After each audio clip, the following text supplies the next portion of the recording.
Hey folks, Dave here, and I don't know if you know this, but I'm actually a bit of a tactical operator.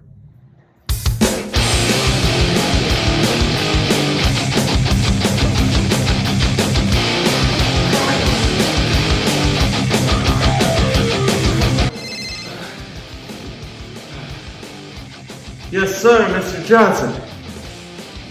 No kidding, that's awesome. Hey, Marty, we got the deal. All right, I'll see you Monday, sir. You have a great day. And now that you know how rolled my combat is, how's big my knife? How's big my knife? How big is... This is a ProTech Strider. Let's measure it against some stuff. ProTech Strider versus an Ontario Rat number 1 and 2. ProTech Strider versus a Spyderco Endura and Delica. ProTech Strider and a Spyderco Paramilitary 2 and Para 3. ProTech Strider with a Griptilian and Mini Grip. And finally, here are some of the other most tactical knives that I have access to. So this is the ProTech Strider Operator Edition. This thing is... it's so pretty. It's so pretty. It's so pretty, in fact, that it is overloaded, that it is chock full, that buckets amazing overfloweth of gold. But it's very specifically made, so there's also a whole lot of garbage. Let's talk about it. Straight up, I gotta be honest, this thing is hot. It sounds good. It looks good. It's one of my primary complaints, especially for knives like the Gerber 06 Auto, is billboarding. There are certain knives that I actually really want that I will not get because of the branding and the billboarding. The Fairbane Applebane Fairbottom? The other Gerber, the more daggery automatic. You know the one I'm talking about, and you know why I'm talking about it. I really hate branding. Whenever I talk about a SOG, I talk about count the SOGs. I hate branding. This literally has nothing. It is completely 100% sterile. It doesn't have a brand name, a model, doesn't have anything. Literally straight up perfect. I wish every knife in the world were like this. If I could, wipe clean a Spyderco, I want every knife in the world to be like this. But, what else? I'm a weird guy. The ergonomics are pretty sweet. Back here, far away from the blade, this is my first Strider, so interacting with the handle is an odd experience. Back here, that whole bump, it goes into your hand pretty badly, but you come up here and you can get all of your fingers around it. The finger choil is quite nice. I do like it. It is fairly thick. We'll come back to that. But overall, it fits pretty well in hand. The action is incredible. I mean, listen to that. It's so nice. And the spring is such that it kicks like a mule, like your hand gets tired because it's jerking it around. But there is no kind of hesitation in being able to put it back. The spring is so powerful, but it lets you work with it. And also, it's 100% engaged. The spring goes 100% of the way around on the blade. Instead of something like the Gerber 06 Auto, once again, where the spring kind of throws it to this point and then all through here, it's more or less manual. Its simplicity is something that I really like, and that's not just part of the sterile thing. With a push button auto, it is the simplest mechanism to use in the world. You don't have to know anything. All you have to know is a single button. You press it to open it, you press it to close, which makes this highly usable even for those who aren't necessarily sure how to use a knife. With that said, though, be very, very, very, very careful before handing something like this to somebody else. Not only do some people not fully expect the spring action, but this is even powerful for a spring action. So be very careful doing that. If you know what's going on, though, very simple to use. The bat ears are something that I will always, always love. Hinderer and Strider are the only two that I know of that do this consistently, and it makes every knife just a little bit better. I love the bat ears. what that actually is the blade stomp. So this is a blade of 154 cm. These handles are aluminum, and what that does is just catch it, and it holds it nice and tight. There was a very small amount of blade wobble when I first got it out of the box. I tightened it down, and it's running perfect right now. The grind is pretty sick. So this is not a terribly thick knife at 0.13, but it narrows down incredibly and gets you a decently fine tip and a pretty solid cutting edge. This bit right here, that little weird cutout, that I believe, I haven't taken this thing apart yet, but I believe that that is to get around the button, the locking mechanism, if I am not mistaken. The jimping is pretty solid. It's wide, it's flat, it's thick, so it's not sharp and grating and going to be one of those that cuts into your finger, but when your finger is on it, it locks it in. It makes it more immovable in your hand. And of course, because this is a tactical blade, when you flip it around, your finger goes up here and wha, you're ready to do tactical things. The button is well positioned. So you can see right there, it's below the level. How far below? Can we even see? It's a little bit below the handle of the scales. This knife does not have a safety, instead relying on the button itself and the recessedness of the button itself to act as the safety. And we're going to come back to that, unfortunately. But it does work pretty well, generally speaking. So instead of one of these, the Boker Strike, where the button is proud, you have to put a safety on something like this. Here, the button's a little recessed. You don't need the safety quite as much. And, of course, it's got the little glowy bit, the tritium. Seen here? This is the tritium thing being about a foot away from the camera.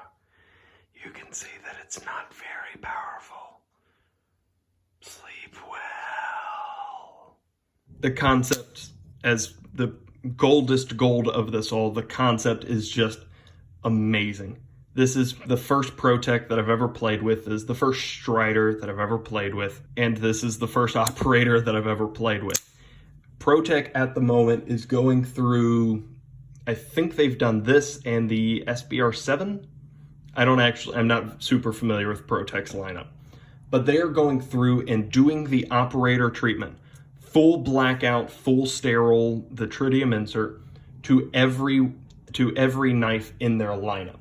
I think they're too deep, and they've said they're going to do all of them. I'm so excited for that. I wish other companies would do that more often. I have a whole video fussing at Spyderco about not doing it to the level that ProTech is, and I'm glad that ProTech is doing it, and I hope it forces everybody else to do it, because how sick. Guys, we can do without the branding. We know Ontario made this. You don't have to do that. This is awesome, it's beautiful, and it makes for just an incredible piece overall. With that said though, there is a little bit of garbage. And one of the big garbage is gonna be that this was a limited run. This was the second limited run. After they released the first one, I super wanted it, but it was a little out of my price range. So I was assuming that it would never come around again. Eventually it did, and I bought it from the second drop. I don't know how many more of these are going to be put out in the world, but however few that is, or however many that is, it's not enough. I really hate that this is a limited special edition thing. It'd be super sweet if ProTech would just add this as a part of their lineup. I don't know if that's not feasible because of blah, blah, blah, but it'd be really cool if they would. Part of the reason that Strider has always seemed kind of like the Spyderco issue of this is an ugly knife until you get it in hand and use it. One of the issues with Strider for me, I had that thought, and part of it was because this is a relatively small cutting edge for a massive knife. This knife has less than 3 inches, I think it's 2.8, but less than 3 inches of cutting edge for about 8 inches overall of knife. That's a massive disparity. So if you're one that's big on ratios, it really isn't going to be for you. The screws are something that I'm not a terrible fan of, specifically the one, these are all T10, and I love it, and I wish everything in the world were T10. That is a hex bit. Just make them all Torx 10.